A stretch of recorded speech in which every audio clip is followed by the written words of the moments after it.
ഭഗവതേ വാസുദേവായ. പ്രണവം അസ്ട്രോ ചാനലിലേക്ക് എല്ലാവർക്കും സ്വാഗതം. ആദ്യമായിട്ടാണ് നമ്മുടെ വീഡിയോ കാണുന്നതെങ്കിൽ സബ്സ്ക്രൈബ് ചെയ്യുവാനും ഷെയർ ചെയ്യുവാനും മറക്കരുത്. കൂടാതെ നക്ഷത്ര സംബന്ധമായിട്ടോ ജാതക സംബന്ധമായിട്ടോ എന്തെങ്കിലും സംശയമുണ്ടെങ്കിൽ എൻ്റെ ഈ വാട്സപ്പ് നമ്പറിൽ എന്നെ വിളിച്ചോളൂ. ഞാനിവിടെ പറയുന്നത് ഫെബ്രുവരി മാസം 9-ാം തീയതി തിങ്കളാഴ്ച മുതൽ ഫെബ്രുവരി മാസം 15-ാം തീയതി ഞായറാഴ്ച വരെയുള്ള ഒരാഴ്ചക്കാലത്തെ മേടം രാശി മുതൽ മീനം രാശിയിൽ ജനിച്ചവരായിട്ടുള്ള 27 നക്ഷത്രക്കാരുടെ ഗുണദോഷ ഫലങ്ങളെക്കുറിച്ചാണ്. അശ്വതിയും ഭരണിയും കാർത്തിക നക്ഷത്രം 15 നാഴികയും കൂടിച്ചേരുന്ന മേടം രാശിയിൽ ജനിച്ചവർക്ക് ഈ ഒരാഴ്ചക്കാലത്ത് ഏഴരശനിയുടേതായിട്ടുള്ള സ്വാധീന ശക്തി നിലനിൽക്കുന്നുണ്ടെങ്കിലും ദൈനംദിന ജീവിതത്തിലെ ഉയർച്ചയ്ക്കും മനസന്തോഷത്തിനുമെല്ലാം സാധ്യത കാണുന്നുണ്ട്.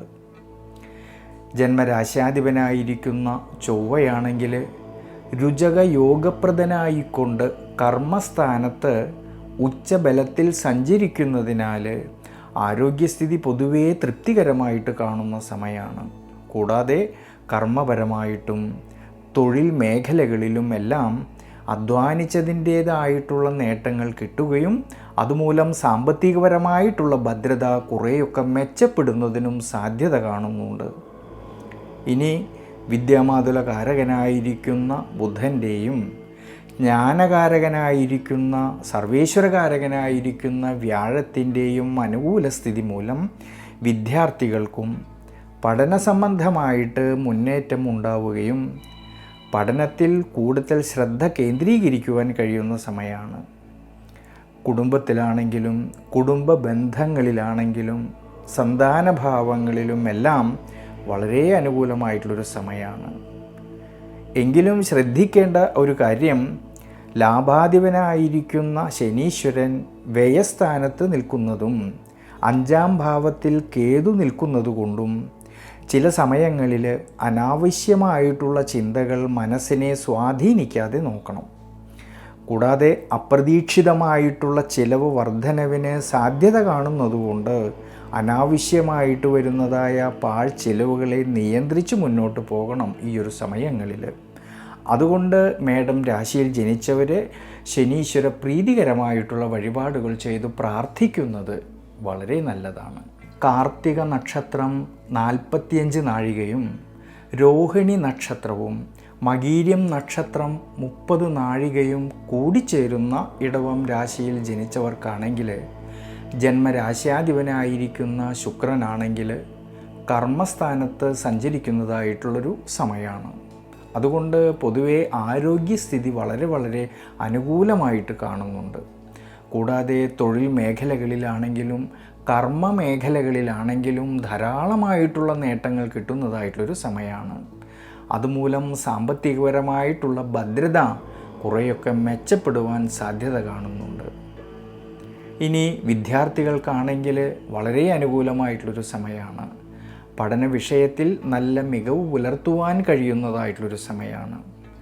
കുടുംബത്തിലാണെങ്കിലും കുടുംബ ബന്ധങ്ങളിലാണെങ്കിലും ഭാര്യാഭർത്തൃ ബന്ധങ്ങളിലാണെങ്കിലും സന്താനഭാവങ്ങളിലും എല്ലാം തന്നെ നല്ല അനുകൂലമായിട്ടുള്ളൊരു സമയമാണ്. മനസ്സന്തോഷത്തിനും ജീവിത പുരോഗതിക്കും സാധ്യത കാണുന്നുണ്ട്.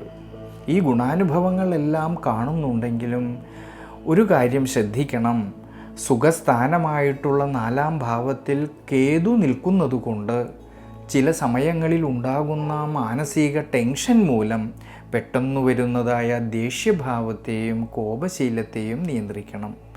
അതുകൊണ്ട് ഇടവം രാശിയിൽ ജനിച്ചവർ ഈ ഒരു സമയത്ത് ശിവക്ഷേത്രത്തിൽ രുദ്രധാര ചെയ്തു പ്രാർത്ഥിക്കുന്നത് വളരെ നല്ലതാണ്. മകീര്യം നക്ഷത്രം 30 നാഴികയും തിരുവാതിര നക്ഷത്രവും പുണർദം നക്ഷത്രം 45 നാഴികയും കൂടിച്ചേരുന്ന മിഥുനം രാശിയിൽ ജനിച്ചവർക്ക് ജന്മരാശ്യാധിപനായിരിക്കുന്ന ബുധൻ്റെ ഭാഗ്യസ്ഥാനത്തെ സ്ഥിതിയും ജന്മരാശിയിലാണെങ്കിലോ സർവേശ്വരകാരകനായിരിക്കുന്ന വ്യാഴത്തിൻ്റെ സ്വാധീനശക്തിയും മൂലം ദൈനംദിന ജീവിതത്തിലും ആരോഗ്യപരമായിട്ടും ഗുണാനുഭവങ്ങൾ കിട്ടുന്ന സമയമാണ്. തൊഴിൽപരമായിട്ടാണെങ്കിലും ധാരാളമായിട്ടുള്ള നേട്ടങ്ങൾക്ക് സാധ്യത കാണുന്നുണ്ട്. കർമ്മപരമായിട്ട് ഉയർച്ചയ്ക്കും അഭിവൃദ്ധിക്കും സാധ്യത കാണുന്നതായിട്ടൊരു സമയമാണ്. അതുമൂലം സാമ്പത്തികപരമായിട്ടുള്ള ഭദ്രത കുറേയൊക്കെ മെച്ചപ്പെടുവാനും അനുകൂല സ്ഥിതി കാണുന്നുണ്ട്. ഇനി കുടുംബത്തിലാണെങ്കിലും കുടുംബ ബന്ധങ്ങളിലാണെങ്കിലും ഭാര്യാഭർത്തൃ ബന്ധങ്ങളിലാണെങ്കിലും സന്താനങ്ങൾക്കാണെങ്കിലും വളരെ വളരെ നല്ല അനുകൂലമായിട്ടുള്ളൊരു സമയമാണ്. എന്നാൽ ഒരു കാര്യം ശ്രദ്ധിക്കണം, അഷ്ടമാധിപനായിരിക്കുന്ന ശനീശ്വരൻ കണ്ടകശനിയിലൂടെ സഞ്ചരിക്കുന്നത് കൊണ്ട് യാത്രകളിലും ഡ്രൈവിങ്ങിലും ശ്രദ്ധിക്കണം. അതുകൊണ്ട് അനാവശ്യമായിട്ട് വരുന്നതായ യാത്രകളെ ഈ ഒരു സമയങ്ങളിൽ കഴിവതും ഒഴിവാക്കുന്നത് വളരെ നല്ലതാണ്. അതുകൊണ്ട് ശനീശ്വര പ്രീതികരമായിട്ടുള്ള വഴിപാടുകൾ ചെയ്ത് പ്രാർത്ഥിക്കുന്നത് മിഥുനം രാശിക്കാർക്ക് വളരെയധികം ഗുണം ചെയ്യും. പുണർദം നക്ഷത്രം 15 നാഴികയും പൂയം നക്ഷത്രവും ആയില്യം നക്ഷത്രവും കൂടിച്ചേരുന്ന കർക്കിടകം രാശിയിൽ ജനിച്ചവർക്ക് വളരെയധികം ശ്രദ്ധയോടെ മുന്നോട്ട് പോകേണ്ടുന്നതായിട്ടൊരു സമയമാണ്. സുഖസ്ഥാനാധിപനായിരിക്കുന്ന ശുക്രൻ അഷ്ടമഭാവത്തിൽ സഞ്ചരിക്കുന്നതും അഷ്ടമത്തിലാണെങ്കിലോ രാഹു നിൽക്കുന്നതുകൊണ്ട് ആരോഗ്യ പരിപാലനത്തിൽ, ജീവിത അനുഷ്ഠാനങ്ങളിൽ, പ്രത്യേകിച്ച് ഭക്ഷണകാര്യങ്ങളിൽ, യാത്രകളിൽ, ഡ്രൈവിങ്ങിലെല്ലാം ശ്രദ്ധിക്കണം. വ്യയസ്ഥാനത്താണെങ്കിൽ സർവേശ്വരകാരകനായിരിക്കുന്ന വ്യാഴം നിൽക്കുന്നതും കുടുംബസ്ഥാനത്ത് കേതുവിൻ്റെ സാന്നിധ്യം ഉള്ളതുകൊണ്ട് ധനപരമായിട്ടുള്ളതായ കൊടുക്കൽ വാങ്ങലുകളിൽ ശ്രദ്ധിക്കണം. ചില സമയങ്ങളിലാണെങ്കിൽ മനസ്സിന് ക്ഷീണാവസ്ഥ തോന്നുമെങ്കിലും സ്വന്തമായിട്ട് ചെയ്തു തീർക്കേണ്ടിയിരുന്നതായിട്ടുള്ള പല കാര്യങ്ങളിലും മുടക്കം വരാതെ നോക്കണം. വിദ്യാർത്ഥികൾക്കാണെങ്കിൽ പഠന സംബന്ധമായിട്ട് അലസത വരാതെ നോക്കണം. അതുകൊണ്ട് കഠിനാധ്വാനം ചെയ്തു പഠിക്കുന്ന കാര്യങ്ങളിലേക്ക് കൂടുതലും ശ്രദ്ധ വേണ്ടുന്നതായിട്ടുള്ളൊരു സമയമാണ്. ഇനി കുടുംബത്തിലാണെങ്കിലും കുടുംബ ബന്ധങ്ങളിലാണെങ്കിലും സന്താനഭാവങ്ങളിൽ ആണെങ്കിലും മാനസികമായിട്ടുള്ള സമ്മർദ്ദങ്ങൾ വരാതെ നോക്കണം. ഈ ഒരു സമയങ്ങളിൽ ക്ഷമാശീലവും വിട്ടുവീഴ്ച മനോഭാവവും കൂടുതലും വേണ്ടുന്നതായിട്ടുള്ളൊരു സമയമാണ്. ഭാര്യാഭർത്തൃ ബന്ധങ്ങളിൽ പരസ്പരം കാര്യങ്ങളെയെല്ലാം മനസ്സിലാക്കി മുന്നോട്ട് പോകുന്ന പക്ഷം മനസ്സന്തോഷത്തിന് സാധ്യത കാണുന്നുണ്ട്. എന്നാൽ തൊഴിൽപരമായിട്ടും കർമ്മപരമായിട്ടും അഭിവൃദ്ധിക്കും ശ്രേയസ്സിനും സാധ്യത കാണുന്നതായിട്ടൊരു സമയമാണ്. കർമാധിപതിയായിരിക്കുന്ന ചൊവ്വയാണെങ്കിൽ നിവൃത്തി സ്ഥാനത്ത് ഉച്ചബലത്തോടു കൂടിയിട്ട് നിൽക്കുന്നതും നിവൃത്തിനാഥനായിരിക്കുന്ന ശനീശ്വരനാണെങ്കിലോ ഭാഗ്യസ്ഥാനത്ത് നിൽക്കുന്നതുകൊണ്ട് അധ്വാനിച്ചതിൻ്റേതായിട്ടുള്ള നേട്ടങ്ങൾക്കും അഭിവൃദ്ധിക്കുമെല്ലാം സാധ്യത കാണുന്നുണ്ട് ഈ ഒരു സമയങ്ങളിൽ. അതുകൊണ്ട് കർക്കിടകം രാശിയിൽ ജനിച്ചവർ വിഷ്ണു ക്ഷേത്രത്തിൽ ഭഗവാൻ അഷ്ടോത്തര മന്ത്രം കൊണ്ട് അർച്ചന ചെയ്തു പ്രാർത്ഥിക്കുന്നത് വളരെ നല്ലതാണ്. മകം നക്ഷത്രവും പൂരം നക്ഷത്രവും ഉത്രം നക്ഷത്രം 15 നാഴികയും കൂടിച്ചേരുന്ന ഈ ചിങ്ങം രാശിയിൽ ജനിച്ചവർക്കാണെങ്കിൽ ആരോഗ്യ പരിപാലനത്തിൽ ശ്രദ്ധിക്കേണ്ടതാണ്. അഷ്ടമശനി നിലനിൽക്കുന്നതും ജന്മരാശിയിലാണെങ്കിൽ കേതുവിൻ്റേതായ സാന്നിധ്യം നിലനിൽക്കുന്നതും ശാരീരികമായിട്ടുള്ള ക്ലേശതകൾ വരാതെ ശ്രദ്ധിക്കണം. കൂടാതെ യാത്രകളിലും ഡ്രൈവിങ്ങിലും ശ്രദ്ധ വേണ്ടുന്നതായിട്ടൊരു സമയമാണ്. പ്രത്യേകിച്ച് വീഴ്ചകളോ ക്ഷതങ്ങളോ വരാതെ നോക്കണം. എന്നാലോ തൊഴിൽപരമായിട്ട് കർമ്മപരമായിട്ട് ധാരാളം നേട്ടങ്ങൾക്ക് സാധ്യത കാണുന്നുണ്ട്. ഈ സമയങ്ങളിൽ അധ്വാനിച്ചതിൻ്റേതായിട്ടുള്ള നേട്ടങ്ങൾ കിട്ടുകയും അതുമൂലം സാമ്പത്തികപരമായിട്ടുള്ള ഭദ്രത കുറേയൊക്കെ മെച്ചപ്പെടുവാനും സാധ്യത കാണുന്നുണ്ട്.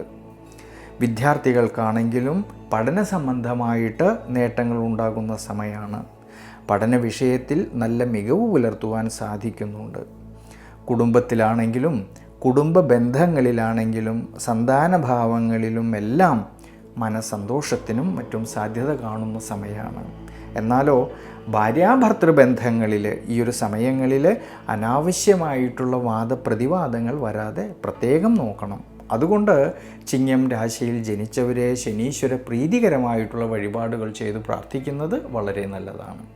ഉത്രം നക്ഷത്രം 45 നാഴികയും അത്തം നക്ഷത്രവും ചിത്തിര നക്ഷത്രം 30 നാഴികയും കൂടിച്ചേരുന്ന കന്നിരാശിയിൽ ജനിച്ചവർക്ക് ദൈനംദിന ജീവിതത്തിൽ പല സന്ദർഭങ്ങളിലും വിട്ടുവീഴ്ച മനോഭാവവും ക്ഷമാശീലവും കൂടുതലും വേണ്ടുന്നതായിട്ടൊരു സമയമാണ്.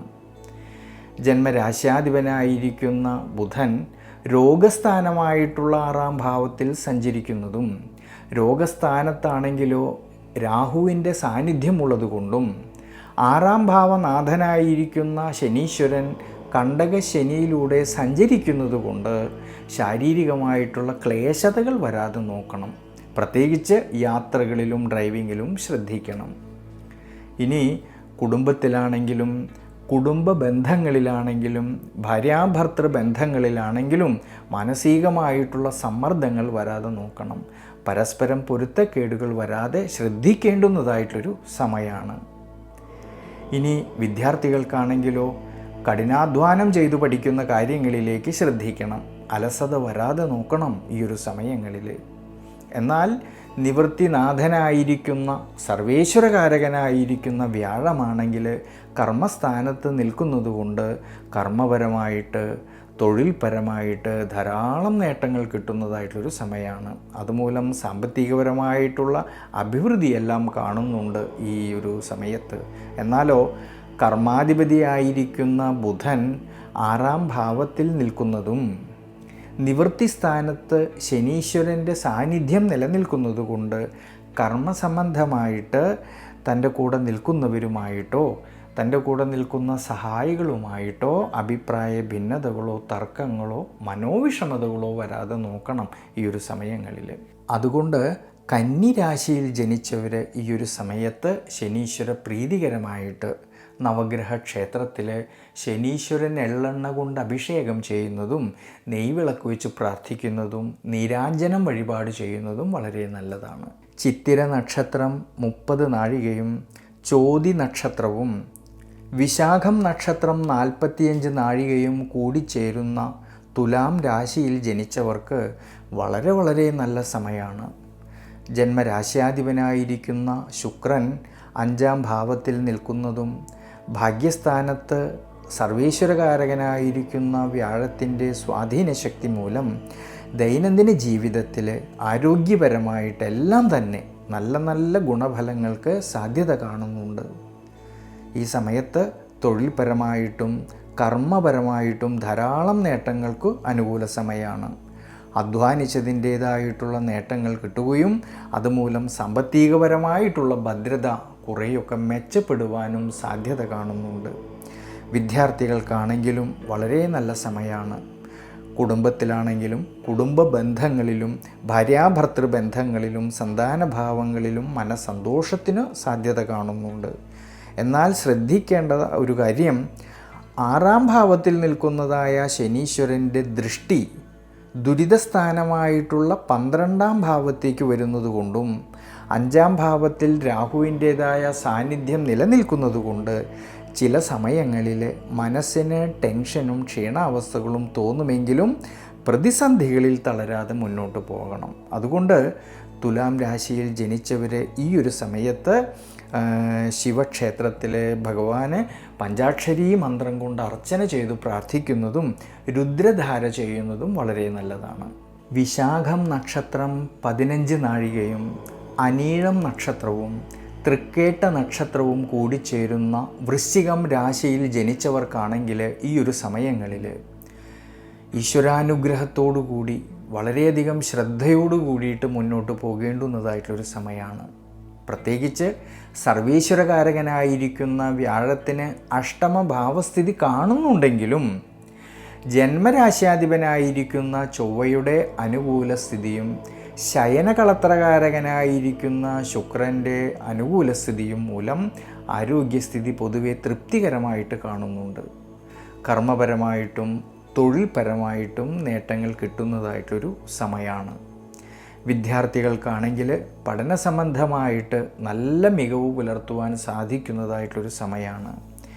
ഭാര്യാഭർത്തൃ ബന്ധങ്ങളിൽ സ്നേഹവും ആത്മാർത്ഥതയും കാണാമെങ്കിലും കുടുംബത്തിലും സന്താനഭാവങ്ങളിലും ധനപരമായിട്ടും എല്ലാം ശ്രദ്ധിക്കണം. ഈ ഒരു സമയങ്ങളിൽ കുടുംബത്തിലാണെങ്കിൽ തർക്കങ്ങളോ മനോവിഷമതകളോ വരാതെ നോക്കണം.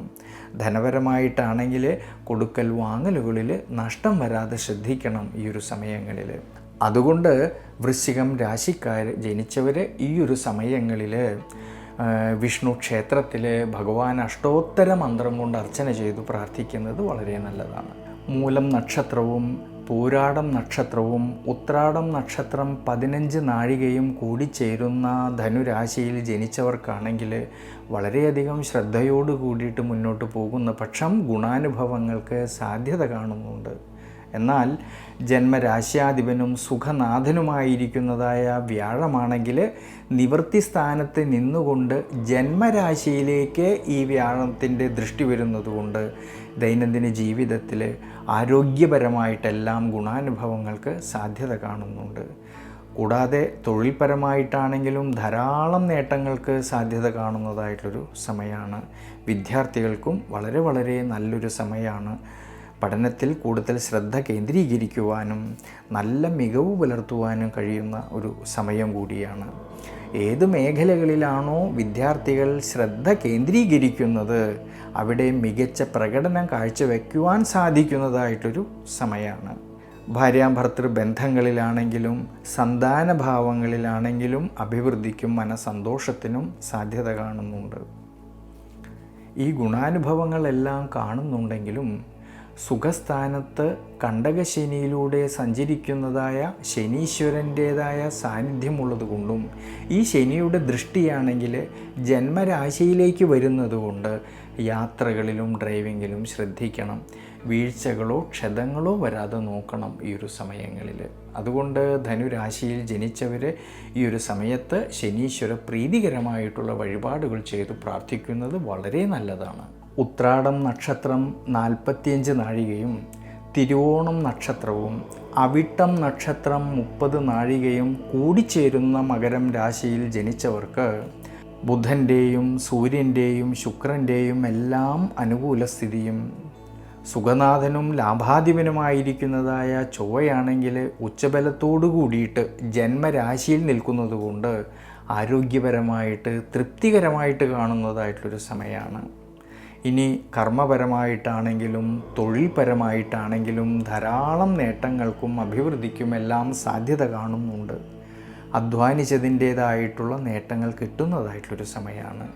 വിദ്യാർത്ഥികൾക്കും പഠന സംബന്ധമായിട്ട് നല്ല മികവ് പുലർത്തുവാൻ കഴിയുന്നതായിട്ടുള്ളൊരു സമയമാണ്. കുടുംബത്തിലാണെങ്കിലും കുടുംബ ബന്ധങ്ങളിലാണെങ്കിലും ഭാര്യാഭർത്തൃ ബന്ധങ്ങളിലും എല്ലാം മനസ്സന്തോഷത്തിന് ഉയർച്ചയ്ക്കും അഭിവൃദ്ധിക്കും സാധ്യത കാണുന്നുണ്ട്. എന്നാൽ ശ്രദ്ധിക്കേണ്ട ഒരു കാര്യം ധനസന്താനകാരകനായിരിക്കുന്ന വ്യാഴത്തിന് 6ാം ഭാവസ്ഥിതി വരുന്നതുകൊണ്ട് ധനപരമായിട്ടുള്ളതായ കൊടുക്കൽ വാങ്ങലുകളിൽ നഷ്ടം വരാതെ നോക്കണം. പ്രത്യേകിച്ച് അപ്രതീക്ഷിതമായിട്ടുള്ള ചിലവ് വർധനവിന് സാധ്യത കാണുന്നതുകൊണ്ട് സാമ്പത്തിക സ്ഥിതിയിൽ ചാഞ്ചാട്ടം വരാതെ നോക്കണം ഈ ഒരു സമയങ്ങളിൽ. അതുകൊണ്ട് മകരം രാശിയിൽ ജനിച്ചവർ വിഷ്ണു ക്ഷേത്രത്തിൽ ഭഗവാന് സഹസ്രനാമ അർച്ചന ചെയ്തു പ്രാർത്ഥിക്കുന്നത് വളരെ നല്ലതാണ്. അവിട്ടം നക്ഷത്രം 30 നാഴികയും ചതയം നക്ഷത്രവും പൂരോരുട്ടാതി നക്ഷത്രം 45 നാഴികയും കൂടിച്ചേരുന്ന കുംഭം രാശിയിൽ ജനിച്ചവർക്ക് പൊതുവെ 7ര ശനിയുടേതായിട്ടുള്ള സ്വാധീന ശക്തി നിലനിൽക്കുന്നതുകൊണ്ടും ജന്മരാശിയിലാണെങ്കിലോ രാഹുവിൻ്റേതായ സാന്നിധ്യം ഉള്ളതുകൊണ്ട് ആരോഗ്യപരിപാലനത്തിൽ, ജീവിത അനുഷ്ഠാനങ്ങളിൽ, യാത്രകളിൽ, ഡ്രൈവിങ്ങിലെല്ലാം ശ്രദ്ധിക്കണം. തൊഴിൽപരമായിട്ടും കർമ്മപരമായിട്ടും വളരെയധികം ശ്രദ്ധ വേണ്ടുന്നതായിട്ടൊരു സമയമാണ്. വിദ്യാർത്ഥികൾക്കാണെങ്കിൽ 5ാം ഭാവനാഥനും വിദ്യാമാതുല കാരകനുമായിരിക്കുന്ന ബുധൻ ജന്മരാശിയിലൂടെ സഞ്ചരിക്കുന്നതുകൊണ്ടും 5ാം ഭാവത്തിലാണെങ്കിലോ ജ്ഞാനകാരകനായിരിക്കുന്ന വ്യാഴം നിൽക്കുന്നതുകൊണ്ട് വിദ്യാർത്ഥികൾക്ക് പഠന സംബന്ധമായിട്ട് ധാരാളം മുന്നേറ്റങ്ങൾക്ക് സാധ്യത കാണുന്നുണ്ട്. പഠനത്തിൽ കൂടുതൽ ശ്രദ്ധ കേന്ദ്രീകരിക്കുവാൻ കഴിയുന്ന സമയമാണ്. ഉപരിപഠനം ആഗ്രഹിക്കുന്നവർക്ക് അതിനുള്ളതായ അവസരങ്ങൾക്കും അനുകൂല സ്ഥിതി കാണുന്നുണ്ട്. കുടുംബത്തിലാണെങ്കിലും കുടുംബ ബന്ധങ്ങളിലാണെങ്കിലും സന്താനഭാവങ്ങളിലും എല്ലാം വളരെയധികം അനുകൂലമായിട്ടുള്ളൊരു സമയമാണ്. ധനപരമായിട്ടുള്ള ഉയർച്ചയും അഭിവൃദ്ധിയും എല്ലാം സാധ്യത കാണുന്നുണ്ട്. അതുകൊണ്ട് കുംഭം രാശിയിൽ ജനിച്ചവർ ഈ ഒരു സമയത്ത് ശനീശ്വര പ്രീതികരമായിട്ടുള്ള വഴിപാടുകൾ ചെയ്തു പ്രാർത്ഥിക്കേണ്ടതാണ് ഈ ഒരു സമയങ്ങളിൽ. പൂരോരുട്ടാതി നക്ഷത്രം 15 നാഴികയും ഉത്രട്ടാതി നക്ഷത്രവും രേവതി നക്ഷത്രവും കൂടിച്ചേരുന്ന മീനം രാശിയിൽ ജനിച്ചവർക്കാണെങ്കിൽ ജന്മശനിയുടേതായിട്ടുള്ള കാലഘട്ടം നിലനിൽക്കുന്നതായിട്ടുള്ള സമയമാണെങ്കിലും ജന്മരാശിയുടെ അധിപനായിരിക്കുന്ന വ്യാഴത്തിൻ്റെ അനുകൂല സ്ഥിതി മൂലം ആരോഗ്യസ്ഥിതി പൊതുവെ തൃപ്തികരമായിട്ട് കാണുന്നുണ്ട്. ഇനി തൊഴിൽപരമായിട്ട് നോക്കുമ്പോഴാണെങ്കിലോ കർമാധിപതിയായിരിക്കുന്ന വ്യാഴമാണെങ്കിൽ സുഖസ്ഥാനത്ത് നിന്നുകൊണ്ട് കർമ്മസ്ഥാനത്തേക്ക് ഈ വ്യാഴത്തിൻ്റെ ദൃഷ്ടി വരുന്നതുകൊണ്ട് തൊഴിൽപരമായിട്ട് കർമ്മപരമായിട്ട് ധാരാളമായിട്ടുള്ള നേട്ടങ്ങൾ കിട്ടുന്നതായിട്ടുള്ളൊരു സമയമാണ്. എന്നാൽ ശ്രദ്ധിക്കേണ്ട കാര്യം, നിവൃത്തിനാഥനായിരിക്കുന്ന ബുധന് ദുരിതഭാവസ്ഥിതി വരുന്നതുകൊണ്ട് ബിസിനസ് സംബന്ധമായിട്ട് കർമ്മപരമായിട്ട് തീരുമാനങ്ങൾ എടുക്കുമ്പോൾ വളരെ ശ്രദ്ധിക്കണം. പ്രത്യേകിച്ച് തൻ്റെ കൂടെ നിൽക്കുന്ന സഹായികളുമായിട്ട് മനോവിഷമതകൾ വരാതെ ശ്രദ്ധിക്കണം. വിദ്യാർത്ഥികൾക്കാണെങ്കിൽ പഠന സംബന്ധമായിട്ട് വളരെയധികം ശ്രദ്ധ വേണ്ട സമയമാണ്. അലസതകളും ക്ഷീണാവസ്ഥകളും വരാതെ നോക്കണം ഈ ഒരു സമയങ്ങളിൽ. എന്നാൽ ധനപരമായിട്ടാണെങ്കിലോ ധാരാളമായിട്ടുള്ള നേട്ടങ്ങൾക്ക് സാധ്യത കാണുന്നുണ്ടെങ്കിലും ചിലവ് വർധനവിന് കൂടുതൽ സാധ്യത കാണുന്നതുകൊണ്ട് സാമ്പത്തിക സ്ഥിതിയിൽ ചാഞ്ചാട്ടം വരാതെ നോക്കണം. പ്രത്യേകിച്ച് കുടുംബത്തിലാണെങ്കിലും കുടുംബ ബന്ധങ്ങളിലാണെങ്കിലും ഭാര്യാഭർത്തൃ ബന്ധങ്ങളിലാണെങ്കിലും അഭിപ്രായ ഭിന്നതകളോ മനോവിഷമതകളോ തർക്കങ്ങളോ വരാതെ ശ്രദ്ധിക്കണം. അതുകൊണ്ട് ഈ ഒരു സമയങ്ങളിൽ ശനീശ്വര പ്രീതികരമായിട്ടുള്ള വഴിപാടുകൾ ചെയ്തു പ്രാർത്ഥിക്കുന്നത് മീനം രാശിക്കാർക്ക് വളരെ നല്ലതാണ്.